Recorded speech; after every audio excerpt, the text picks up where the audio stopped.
வணக்கம் மதுமிதாவின் காற்று வெளி நேயர்களே. இன்றைய நமது கதைவாசிப்பு நிகழ்வில் நாம் பார்க்க இருப்பது எழுத்தாளர் BS ராமையா அவர்கள் எழுதிய சிறுகதை கார்னிவல் 1. ஸ்ரீமதி வனஜா சொல்லுகிறாள், என்னுடைய சந்தோஷத்திற்கும் திருப்திக்கும் எல்லை காட்ட முடியாது. அவ்வளவு சந்தோஷத்துடன் வீணையை கையில் எடுத்தேன். அவர் வந்து என் அருகில், நான் உட்கார்ந்திருந்த சோபாவுக்கு அருகில் நின்று கொண்டு சொன்னார். அவர் கையில் ஒரு கண்ணாடி டம்ளர், அதில் பனிக்கட்டி போட்ட குளிர்ந்த பானம். அதை கொஞ்சம் கொஞ்சமாக உறிஞ்சி அனுபவித்து கொண்டிருந்தார். என் அருகில் வந்தவுடன் டம்ளரிலிருந்து ஒரு வாய் அருந்தினார். பிறகு குனிந்து என் புடவை முந்தானையை இழுத்து அதனால் வாயை துடைத்து கொண்டார். அப்போது அவருடைய முகத்தை பார்த்தேன். அவர் அருந்திய பானத்தை விட என் முந்தானையில்தான் அவர் அதிக இன்பத்தை கண்டார் என்பதை அவர் முகம் காண்பித்தது. அவர் முகத்திலே அவர் அருந்திய பானத்தின் களைகள். முகம் சிவந்து வியர்வை அரும்பிக் கொண்டிருந்தது. அங்கே பானத்தின் போதை நன்றாக தெரிந்தது. ஆனால் அவர் கண்களில் இருந்த களை வேறு விதமானது. அங்கு அவருடைய உள்ளத்தில் நிறைந்திருந்த இன்னொரு விதமான போதையின் ஒளியை கண்டேன். என் முந்தானையை அவர் பற்றிய போதும், அதை கொண்டு நாசுக்காக அவரது உதடுகளை துடைத்து கொண்ட போதும், அவர் கண்களில் என்னால் விவரிக்க முடியாத ஒருவித ஆனந்தத்தையும் மயக்கத்தையும் கண்டேன். அவர் ரொம்ப இனிமையாக குனிந்து என் கன்னத்தில் அவர் சுவாசம் படும்படி நின்று கொண்டு, வனி, கொஞ்சம் வீணவாசியேன் என்று கொஞ்சுதலாக கேட்டார். அவர் என்னை பல விதமாக கூப்பிடுவார். வனஜாக்ஷி என்று அவர் கூப்பிட்டால் அதற்கு ஒரு அர்த்தம். அப்போது அவருடைய நெஞ்சம் இன்னும் என் மயக்கத்தில் சரியாக லயிக்கவில்லை என்று சொல்லலாம். பிறகு கொஞ்சம் கொஞ்சமாக அந்த பதம் குறுகும். வனஜா, வனஜி என்றெல்லாம் மாறி கடைசியாக வனி என்று ஆகிவிடும். இதுதான் அவருடைய உள்ளத்தில் என்மேல் எழும் பிரேமையின் உச்சஸ்தாயியை குறிக்கும் ஸ்வரஸ்தானம் என்று எனக்கு தெரியும். என்னுடைய சந்தோஷத்திற்கும் திருப்திக்கும் எல்லை காட்ட முடியாது. இப்படிப்பட்ட ஒரு ஸ்ரீமான் என்னுடைய தாசனாக, என் தாசி திறமைக்கு கொடுக்கப்பட்ட ஒரு நற்சாட்சி பத்திரமாக அகப்பட்டிருக்கும் போது, என் காலிலிருந்து உதிரும் சிறு துளியை எடுத்து தன் கண்களில் ஒத்திக்கொள்வதையே ஒரு சொர்க்கபோக அனுபவமாக மதிக்கும் அளவு அவர் என்மேல் மயங்கி நிற்கும்போது, அந்த உண்மையை பூரணமாக புரிந்து கொண்ட எனக்கு சந்தோஷமும் பெருமையுணர்ச்சியும் இல்லாமல் இருக்குமா? ரொம்ப கர்வத்துடனும் பரம திருப்தியுடனும் வீணையை கையில் எடுத்தேன். சாதாரணமாகவே வீணையை மீட்டியவுடன் என் மனம் கட்டுப்பாட்டை மீறிவிடும். அதென்னவோ என்னால் விளக்கமாக சொல்ல முடியவில்லை. வீணையின் தந்திகளை சுருதி கூட்டி ஒரு தடவை மீட்டி விட்டவுடன் அந்த நாதத்திற்கு என் சரீரத்தில் எங்கேயோ ஒரு எதிரொலி எழும்புவதாக உணர்கிறேன். நான் மீட்டியது வீணையின் தந்திகளை அன்று, என் சொந்த நரம்புகளையே நான் மீட்டிக்கொண்டேன் என்றுதான் தோன்றுகிறது. அப்படி துடிக்கிறது என் உடலும் உள்ளமும் ஏக காலத்தில். என் இதயம் பொங்கி எழுகிறது. என்னால் தாங்க முடியாத ஒரு இனிய உணர்ச்சி எழுந்து என்னை வதைக்கிறது. அப்படிப்பட்ட எனக்கு அந்த சமயத்தில் என்னுடைய பெருமை உணர்ச்சியுடனும் அளவிலடங்காத சந்தோஷத்துடனும் வீணையை மீட்டியவுடன் என் நிலைமை சகிக்க முடியாததாக ஆகிவிட்டது. என்னால் அந்த ஆனந்தத்தின் அளவை தாங்க முடியவில்லை. விவரிக்க முடியாத ஒரு வேதனையாகத்தான் இருந்தது அது. வீணையை மீட்டினேன், ரொம்ப நிதானமாக. அவருக்கு ரொம்ப பிரியமான அந்த பியாகடை கீர்த்தனத்தை ஆரம்பித்தேன். என்னையும் மறந்து அந்த சுருதியில் கலந்து வாய்விட்டு பாடினேன். பல்லவியை முடித்தேன். அணுபல்லவி எடுக்க ஆரம்பித்தேன். சட்டென்று நின்றுவிட்டன என் விரல்கள். என் உடல் ஒரு தரம் குலுங்கியது. என்னுடைய அந்த மயக்க நிலை திடீரென்று கலைந்து விட்டது. காரணம், எங்கள் வீட்டு வாசலில் யாரோ சிலர் உறக்கப் பேசி உஷ்ணத்துடன் வாதமிட்டு போட்ட கூச்சல்தான். ரொம்ப கடூரமான பாஷையில், மிக மிக கடூரமான ஸ்வரத்தில் யாரோ கீழே கூச்சல் போட்டு கொண்டிருந்தார்கள். அந்த கூச்சல் என் சங்கீதத்தை ஒரே வினாடியில் குலைத்து நொறுக்கிவிட்டது. அவர் என் பக்கத்தில் கையில் டம்ளருடன் நின்றிருந்தார். அந்த பானத்தின் போதையும் அவருக்கு என் மீதிருந்த பிரேமையின் மயக்கமும் அவற்றோடு அந்த சங்கீதத்தின் செல்வாக்கும் சேர அவர் செயலற்று தன் சக்தியை எல்லாம் பறிகொடுத்து விட்டு துடிக்கும் ஒரு ஊமை குழந்தை போல துடித்து கொண்டு நின்றிருந்தார். கீழே இருந்து வந்த கூச்சலினால் அவருடைய அந்த ஜாக்கிர சொப்னமும் கலைந்து விட்டது. அதுவரை அவருடைய முகத்தில் தாண்டவமாடிய மிருதுபாவம், குழைவு எல்லாம் எங்கோ சென்று மறைந்து விட்டது. முகம் சிவந்தது. எதிரில் ஒரு மேஜை மேல் வரவேற்பளித்து கொண்டு கிடந்த அவருடைய கைப்பிரம்பை எடுத்துக்கொண்டு மடமடவென்று மாடிப்படிகளுக்கு ஓடினார். கீழே இருந்து வந்த கூச்சல் ஒரு கடுமையான சச்சரவையும் சில முரடர்களையும் என் கண் முன் கொண்டு வந்து நிறுத்தியது. அப்படிப்பட்ட ஒரு கூட்டத்திற்குள் அவர் தனியாக போய் அகப்பட்டு கொள்ளப் போகிறாரே என்ற பீதி எழுந்து என்னை நடுங்கச் செய்தது. பயத்துடன் ஓடி தாழ்வாரத்தில் இருந்து பார்த்தேன்.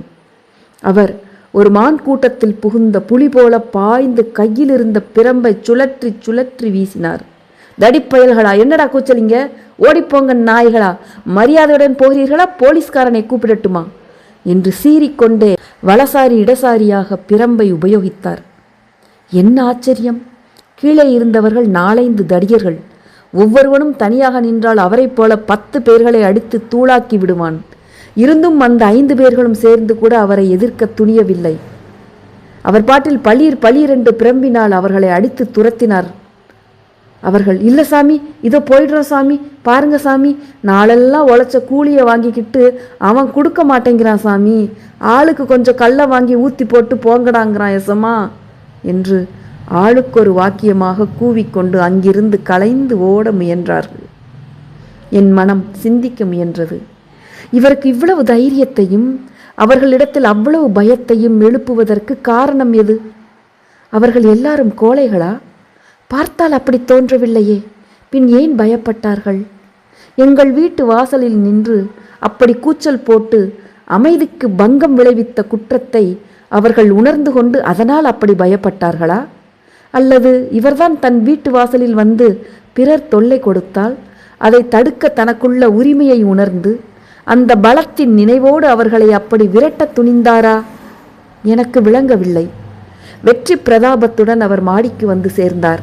வந்தவர் கையில் இருந்த பிரம்பை மறுபடி மேஜையின் மேல் எறிந்துவிட்டு தன்னுடைய அந்த தீரச் செய்கையின் முழு அர்த்தத்தையும் நான் அறிந்து அனுபவிக்க வேண்டுமென்று விரும்புகிறவர் போல, தடிப்பயல்கள், குடித்துவிட்டு கூச்சல் போட்டு குட்டி சுவரடித்து விட்டான்கள், இங்கே இருப்பது யாரென்று தெரியாது போலிருக்கிறது, கட்டி வைத்து தோலை உறுத்திடுவேன் என்று மேல்மூச்சுடன் பேசிவிட்டு நான் முதலில் உட்கார்ந்திருந்த சோஃபாவில் போய் சாய்ந்தார்.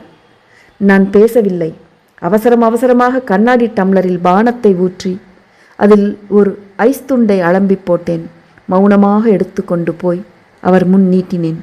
இனிமையாக புன்னகை செய்து அதை வாங்கி கொண்டு ஆவலுடன் என் கையை பற்றி இழுத்து தன் அருகில் இருத்தி மற்ற கையால் அணைத்து கொண்டு, வனஜா என்றார். செல்வம், ஏராளமான செல்வம். நான் திரும்புமிடத்திலெல்லாம் அதன் ஆட்சியை காணும்படி கொண்டு வந்து என் முன்னால் இறைத்து கொண்டிருந்தார். நல்ல வாலிபம். அழகில் மன்மதன் அல்லவானாலும் எந்த ஸ்திரீயும் அவரை கணவனாக அடைந்து பெருமை கொள்ளாமல் இருக்க முடியாது.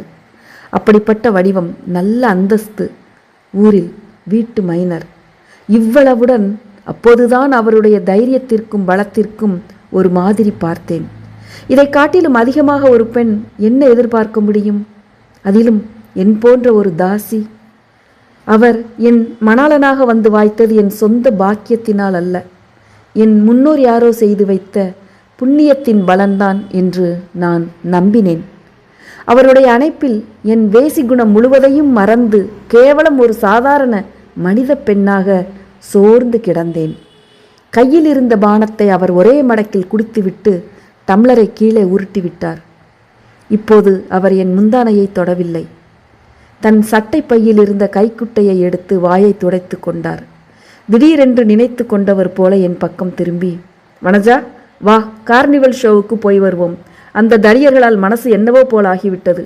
நம்முடைய சுக சங்கீதத்தில் கரகரப்பு தட்டிவிட்டது. புறப்படு, போகலாம் என்றார். என் எஜமான சந்தோஷம்தானே என் லட்சியம். அவருடைய நான் எவ்வளவுக்கெவ்வளவு திருப்தி அடைகிறதோ அவ்வளவுக்கவ்வளவு எனக்குத்தானே லாபம். இதோ வந்தேன் என்று சொல்லி அவர் பிடியிலிருந்து விடுபட்டு குதித்து கொண்டு ஓடினேன். 5 நிமிஷம். அவர் மோட்டாரை ஓட்டினார். நான் பக்கத்தில் உட்கார்ந்திருந்தேன். 2. கிங்ஸ் கார்னிவல் ஷோவில் அன்று சொல்ல முடியாத கூட்டம். தினசரி கேளிக்கைகளுடன் அன்று விசேஷமாக ஏதோ விளையாட்டுக்கள் ஏற்பாடு செய்யப்பட்டிருந்தனவாம். அதோடு அன்று முதல் நவராத்திரி பண்டிகை விடுமுறை நாட்கள் ஆரம்பம். ஆகையால் ஏராளமான ஜனங்கள் ஆண்களும் பெண்களுமாக வந்து கூடியிருந்தனர். விதம் விதமாக உடைகள் உடுத்து கண்ணை பறிக்கும் வர்ண விபரீதங்களுடன் ஒரு புது உலகமாக காணப்பட்டது அந்த இடம். உள்ளே நுழைந்தவுடன் செவிடுபடச் செய்யும் ஜோ ஜோ என்ற இரைச்சல் எழுந்து என்னை சூழ்ந்து கொண்டது. அதில் மெய்மறந்து கூத்தடித்து கொண்டிருந்த ஒரு மனித கூட்டம் கண் முன் எழுந்தது. ராட்டினங்கள் தினுசு தினுசானவை. குதிரைகளும் நாற்காலிகளும் ஆசனமாக கொண்டது ஒன்று. ஆகாய விமானங்களால் ஆக்கப்பட்டது ஒன்று. கப்பல்கள் போன்று அமைக்கப்பட்ட ஆசனங்களுடன் ஒன்று. நம் வீட்டு மாவரைக்கும் இயந்திரம் போல சுழன்று வந்தது ஒன்று. எல்லாவற்றிலும் ஆட்கள், ஆண்களும் பெண்களும் அவற்றின் சுழற்சியால் எழும் மயக்கத்துடன் சத்தமிட்டு சிரித்து அவர்கள் போடும் கூச்சல்கள். மற்றொரு பக்கம் சூதாடும் கடைகள், வளையம் உருட்டுமிடம், பந்து எறிந்து பந்தயம் வைக்கும் இடம், குலுக்கி போட்டு நம்பர் எடுத்து பரிசு கொடுக்கும் இடம், இன்னும் எத்தனையோ. இன்னொரு பக்கம் ஒரு அரை நிர்வாண பெண்ணின் கோர நாட்டியம், அதற்காக ஒரு தினுசான வாத்தியம், பக்கத்தில் ஒரு கோமாளி வாயில் ஒரு நீண்ட குழாயை வைத்து கொண்டு வாருங்கள் வந்து பாருங்கள் என்று கூவிக்கொண்டிருந்தான். அடுத்தாற்போல ஒரு ஜாலவித்தைக்காரன் கூடாரம். எங்கும் ஒரே இரைச்சல், ஒன்றுடன் ஒன்று சுருதி கலவாத பல தினுசான பேதங்களுடன் கூச்சல்கள். இவ்வளவுக்கும் மேல் ஒரு ராட்டினத்தின் புறத்தில் இருந்த ஒரு நீராவி யந்திரத்தின் உதவியால் சில குழாய்கள் கூவிக்கொண்டிருந்தன. ரயில் வண்டி என்ஜின் கூவுகிறதே அதுபோல பல தினுசு என்ஜின்கள் ஒவ்வொன்றும் ஒவ்வொரு ஸ்வரத்தில் கூவுவது போல் இருந்தது. அந்த ஸ்வரபேதங்களை கட்டுப்படுத்தி வெள்ளைக்காரர்களின் பாண்டு வாத்தியம் போல அமைக்க முயன்றிருந்தது தெரிந்தது. அந்த பாண்டு வாத்திய கோஷம் அந்த உலகத்தில் இருந்த கூச்சல்கள் எல்லாவற்றிற்கும் மேல் எழுந்து காதை அடைத்து கொண்டிருந்தது. என்னுடைய வீணா சங்கீதத்தை கலைத்த அந்த முரட்டு மனிதர்களின் கூச்சல் அவ்வளவுக்கும் மத்தியில் என் காதில் தொனிப்பது போல் இருந்தது. அவர்கள் கூச்சலுக்கும் அங்கே கேட்ட கூச்சல்களுக்கும் ஏதோ வித்தியாசம் இருந்ததாக தோன்றியது எனக்கு. இங்கே கேட்ட சப்தம் ஒவ்வொன்றும் அந்த இரவின் நியாயமான நிசப்தத்தை கலைக்க எழும் அபசுரங்களாக ஒலித்தன. ஆனால் அந்த முரடர்களின் குரல், அந்த சப்தத்தை தாங்க மாட்டாமல் சகிக்காமல் அப்படி சீறி பாய்ந்த அவர் இங்கு தமக்கு சொந்தமான இயற்கையான ஒரு உலகத்தில் நுழைந்தவர் போல காணப்பட்டார். அவருடைய முகத்தில் அவருடைய உற்சாகத்தின் கோலாகல உணர்ச்சியின் வெறிக்களை தோன்றியது. ஒரு குழந்தை போல, பொறுப்பற்ற யுவன் போல அவர் அங்கிருந்த விளையாட்டுகளில் கலந்து கொண்டார். என்னையும் அதில் ஈடுபடும்படி வற்புறுத்தி கூடவே இழுத்து கொண்டிருந்தார். இருந்தும் என் மனம் கலங்கி போய்விட்டது. அதன் சுருதி கலைந்து விட்டது. மறுபடி அதை கூட்ட என்னால் இயலவில்லை. இரவு 12:30 மணி சுமாருக்கு நாங்கள் அங்கிருந்து புறப்பட்டோம். அவருடைய முகம் அவ்வளவு நேரம் அடித்த கூத்தின் களையுடன் சோபையுடன் திகழ்ந்தது. அவருடைய கண்களில் நான் இரவின் ஆரம்பத்தில் முதலாக கண்ட அதே பிரகாசத்தை கண்டேன். அவ்வளவுக்கும் மேல் அவர் என்னிடம் கொண்டிருந்த மோக வெறியின் ஒளி எனக்கு நன்றாக புலனாயிற்று. 3. எங்கள் வீடு என் வீடுதான். அவர் என் வசத்தில் அல்லது நான் அவர் உடைமையாக இருக்கும் வரையில் அது எங்கள் வீடுதானே. நகரத்தின் மத்தியில் இருக்கிறது. காலை 6 மணி முதல் இரவு 10 மணி வரை அங்கு ஜனநடமாட்டம் கசகசவென்றிருப்பது சகஜம். அதற்கு மேலும் இரவு முழுவதும் ஓய்வே இன்றி யாராவது ஒன்றிருவர் நடமாடிக்கொண்டே இருப்பார்கள் எங்கள் வீதிகளில். மோட்டார் டிராம் ரோட்டிலிருந்து பிரிந்து ஒரு குறுக்கு சந்தில் நுழைந்தது. நாங்கள் நேரே டிராம் ரோட்டிலேயே இன்னும் கொஞ்ச தூரம் போய் இடது கைப்புறம் திரும்பி இருந்தால் எங்கள் வீட்டுக்கு போய் சேர்ந்து விடலாம். ஆனால் இவர் இஷ்டம் அது. குறுக்கு சந்து வழியாக நுழைந்தார். அந்த சந்தில் போய் வலதுபுறம் திரும்பி இன்னொரு பெரிய சந்து வழியாக போய் இடது பக்கம் திரும்பினால் ஒரு பெரிய தெரு. அதோடு நேர் வடக்கே போய் மறுபடி ஒரு சந்தில் திரும்பி வெளியேறினால் எங்கள் வீடு இருக்கும் தெரு. ரொம்ப நிதானமாகத்தான் மோட்டாரை ஓட்டினார். அவர் மனம் அந்த கார்னிவல் விளையாட்டுகளால் நிறைந்திருந்தது. ஆனால் சலிப்படைந்து விடவில்லை என்று தெரிந்து கொண்டேன். 2 தடவை வனி, வனஜி என்று அருமையாக அழைத்ததை தவிர அவர் வழியெல்லாம் வேறெதுவும் பேசவே இல்லை. வண்டி பெரிய தெரு வழியாக ஓடி கடைசி சந்தில் திரும்பியது. கொஞ்ச தூரம் போயிருக்கும். எதிரில் ஒரு சிறிய ஜனக்கூட்டம் நின்று வழியை அடைத்து கொண்டிருந்தது. மோட்டார் ஹார்னை விடாமல் அமுக்கிக் கொண்டே இருந்தார் அவர். அப்பா, என்ன கர்ண கடூரமான தொனி! அந்த சப்தத்தை அங்கே முன்னால் கூட்டத்தில் நின்றவர்களில் யாருமே கேட்கவில்லை என்று தோன்றியது. யாரும் நின்ற இடத்தை விட்டு அசையவில்லை. அந்த காட்சியை பார்த்தவுடன் என் மனதில் எழுந்த எண்ணம் என்ன தெரியுமா? இவர் தன்னுடைய பணப்பெருமையை மோட்டார் ஹார்ன் மூலம் அவர்கள் காதருகில் போய் ஊதுவது போல இருந்தது. அவர்கள் உன்னை பார்த்து ஆச்சரியமடையவோ அது பிரமிப்பும் பொறாமையும் கொள்ளவோ எங்களுக்கு இப்போது சாவகாசம் இல்லை என்று அலட்சியமாக நிற்பது போலவும் இருந்தது. ஆத்திரத்துடன் கோபத்துடன் மோட்டாரில் இருந்து கீழே குதித்தார் அவர். ரொம்ப தடபுடலாக, என்னடா இது, ரோட்டை அடைத்து கொண்டு என்று கூவிக்கொண்டே கூட்டத்தை நெருங்கினார். எனக்கு பயமாக இருந்தது. இரவு முன்னேரத்தில் அந்த முரடர்கள் தங்கள் தவறையும் இவருடைய உரிமையையும் உணர்ந்து ஒதுங்கி ஓடிவிட்டது போல இந்த கூட்டத்தினரும் ஒதுங்கி விடுவார்களா? உன் மோட்டார் போக இந்த சந்தில் உரிமையுண்டானால் இப்படி இங்கே கூடி நிற்க எங்களுக்கும் உரிமையுண்டு என்று அவர்கள் சொல்லி இவர் மேல் திரும்பிவிட்டால்? பயத்தால் என் உடல் நடுங்கியது. நல்ல வேளையாக அப்படியொன்றும் நடக்கவில்லை. கூட்டத்தில் இருந்தவர்கள் இவர் மோட்டாரை விட்டு இறங்கியதை கண்டவுடன் இந்த பக்கம் திரும்பி இவரை வந்து சூழ்ந்து கொண்டார்கள். அவர்களுக்கு நடுவில் ஒரு பெண், என் வயதுதான் இருக்கும், 18 அல்லது 20. தலைமயிர் ஜடை கலைந்து ஒரு பகுதி முகத்தின் புறம் அலங்கோலமாக தொங்க நின்றிருந்தாள். மற்றொரு பகுதி இன்னும் பின்னலாகவே இருந்தது. அதன் மேல் அவள் சூட்டியிருந்த புஷ்ப செண்டு பிரிந்து அவருடைய வலது காதின் பின்புறமாக தொங்கிக் கொண்டிருந்தது. நிறத்தில் கருப்பு. அவள் கூட்டத்தின் நடுவில் எனக்கு கொஞ்சம் தூரத்தில் இருந்தாள். எங்கள் மோட்டார் விளக்குகளின் வெளிச்சமும் சற்று தூரத்தில் இருந்த வீதி விளக்கின் வெளிச்சமும் அவள் மேல் சரியாக விழாதபடி ஜனங்கள் சுற்றி நின்றிருந்ததனால் சரியாக தெரியவில்லை. சாதாரணமான ஒரு புடவைதான் கட்டியிருந்தாள். காதிலும் மூக்கிலும் கண்ணாடியை வைரமாக நினைத்து செய்த சில நகைகள் அணிந்திருந்தாள். கழுத்திலும் ஒரு மஞ்சள் நிற கண்ணாடி மணிமாலை. அவளுடைய உருவம் இளமையில் ஊட்டமின்மையாலோ வேறு காரணத்தாலோ சூம்பிப் போனது போல இருந்தது. அவளுடைய தோற்றம், அவள் நின்ற நிலை, அவள் தன்னை மறந்து அங்கு கூடியிருந்த எல்லோருடனும் சண்டை பிடிக்க தயாராக இருப்பவளது போல் இருந்தது. கூட்டத்துடன் முன்னேறி வந்த அந்த பெண், பாருங்க சாமி, இந்த மனுஷன் எட்டனா கொடுக்குறேன்னு சொல்லி என்னோட பேசிட்டு இப்போ பாருங்க சாமி கொடுக்க மாட்டேங்கிறான், ஆம்பளைய பாரு தூ என்று வாயிலிருந்த எச்சில் தெறிக்க அந்த மனிதன் பக்கம் பார்த்து கூவினாள். அதற்கு மேல் அவள் பேசியதையெல்லாம் என் வாய் கூசுகிறது. அவளும் என்னுடைய ஒரு சகோதரி, ஆம், ஒரு வேசிதான். நான் ஒரு மாளிகையில் வீணை முதலிய அலங்காரங்களுடன் தொழில் நடத்துகிறேன். செல்வந்தர்கள் மைனர்கள் என்னிடம் வந்து தாமாக வந்து தங்கள் செல்வத்தை கொட்டி கொடுத்து சுகத்தை தேட முயலுகிறார்கள். அவள் அங்கே அந்த குறுகிய சந்தில் ஒரு திண்ணையின் மறைவில் நின்று உயிரை பிடித்து நிறுத்த முயலுகிறாள். அவளை தேடி வருபவர்கள் அவளுக்கு முடிவில் நியாயமான கூலியை கூட கொடுக்காமல் ஏமாற்றிவிட்டு போய்விட முயல்கிறார்கள். அவளுடைய கட்சியை கேட்டுவிட்டு அவர், ஏண்டா தடிப்பையில, என்னடா இது என்று அவளால் குற்றம் சாட்டப்பட்ட மனிதனை அதட்டினார். அவ்வளவு பேர்களுக்கும் மத்தியில் அவ்வாறு அவமானமடைந்த அந்த மனிதன் முகத்தை பார்த்தேன். அவன் அதையெல்லாம் பொருட்படுத்தவில்லை என்று தோன்றியது. நிமிர்ந்து நின்று பேசினான். யாரடி கொடுக்கிறேன்னா உன் மூஞ்சிக்கு எட்டனா என்றான். இவர் அவனை அடிக்கப் போகிறார் என்று நினைத்தேன். அடிக்கவில்லை. சீ நாயே, அவள் படத்தை கொடு என்று கையை ஓங்கி அதட்டினார். அவன் ஜேபியில் கையை வைத்தான். அதற்குள் அவர் கேட்டார், என்ன கச்சடா இது நடு ரோட்டில், கழுதைகள், போலீஸ்காரனை கூப்பிட்டு 2 பேரையும் ஸ்டேஷனுக்கு கொண்டு போக சொல்லுகிறேன் பார் என்றார். அந்த பெண் ரொம்ப பயத்துடன், சாமி, வயிற்று பொழப்பு சாமி என்றாள் கெஞ்சும் குரலில்.